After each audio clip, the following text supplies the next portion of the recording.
তো দেখো আজকে আবার চলে এসেছি। আজকে কিন্তু ছেলেকেও সাথে নিয়ে এসেছি। তো ছেলে খাবে পটেটো বল। তো পটেটোর জন্য তো আমাদের আলু সেদ্ধ লাগবেই। তো ছেলেকে বলেছি আজকে হেল্প করতে হবে, শুধু আমি তৈরি করবো আর তুমি খাবে, ওটা হবে না। তো আজকে ছেলেকে দিয়েও কাজ করাবো। তো দেখো, তো পটেটো বল তৈরি করার জন্য প্রথমে তো আলু সেদ্ধ লাগবেই। তো এই দেখো আলু, আর তার জন্য লাগবে পেঁয়াজ কুচি, লঙ্কা কুচি, আদা কুচি, বুঝলে। তারপরে তো লবণ হলুদ আছেই। তো এইগুলো দিয়ে আগে সব রেডি করে নি। তো দেখো কিভাবে রেডি করি। প্রথমে আলুটা তো সেদ্ধ করতেই হবে। তো আলু আমরা অলরেডি সেদ্ধ করে নিয়েছি। তো দেখো আমরা ছুলেও নিচ্ছি। তো ছেলেকে বলেছি, ছেলে এখন হাতে হাতে কাজ করছে, আমি আজকে কাজ কম করব, ছেলেকে দিয়েই করাবো। ও মেন ব্যাপার আছে, কর্নফ্লাওয়ার লাগবে। কর্নফ্লাওয়ারটা দাও তো।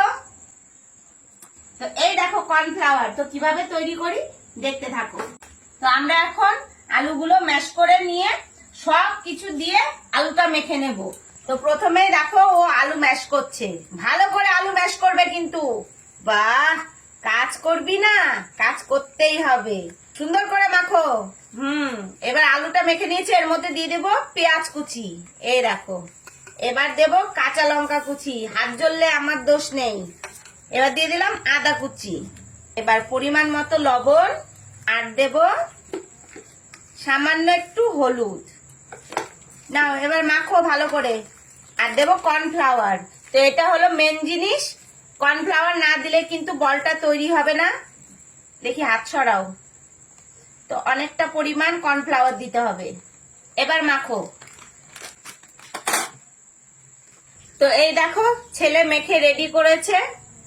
তো এখন আস্তে আস্তে বলগুলো ভেজে নেব।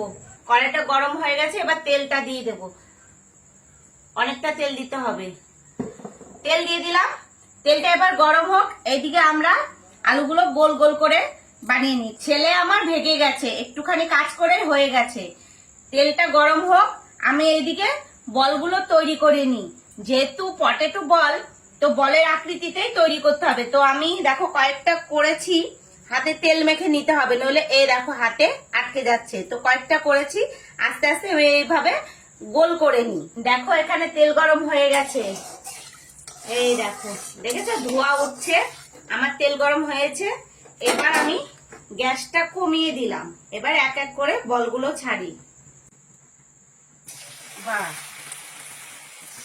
এটা করে ছেড়ে দিই, দেখি কেমন হয় বলগুলো। লাল লাল করে ভেজে নেব, কিন্তু আঁচটা কমই রাখবো, আঁচটা কিন্তু বাড়িয়ে দেবো না, তাহলে কিন্তু ভেতরে কাঁচা থাকবে। যেহেতু কর্নফ্লাওয়ার দেওয়া হয়েছে, তাড়াতাড়ি কিন্তু লাল হয়ে যাবে। ওর জন্য আস্তে আস্তে আমাদের ভাজতে হবে, গ্যাস বাড়ানো চলবে না। এই দেখো, দেখেছো কর্নফ্লাওয়ারের জন্য কিন্তু কালার এসে গেছে। আস্তে আস্তে এক এক করে আমি বলগুলো ভেজে নিই। তো এই দেখো পটেটো বল কি সুন্দর হয়েছে, গোল গোল। এবার তুলে নেব বলগুলো। তো এই দেখো কি সুন্দর হয়েছে পটেটো বল, দারুণ হয়েছে। তোমরাও একদিন এইভাবে বাড়িতে তৈরি করে খেয়ে দেখবে, নিত্য নতুন একটি স্বাদের জিনিস। জল খাবারে তো খুবই ভালো লাগে। সন্ধ্যেবেলায় মনটা খারাপ লাগছে, ভালো লাগছে না, কিছু খেতে ইচ্ছা করছে, চট করে বানিয়ে নেবে আলু সেদ্ধ আর কর্নফ্লাওয়ার দিয়ে এইরকম পটেটো বল।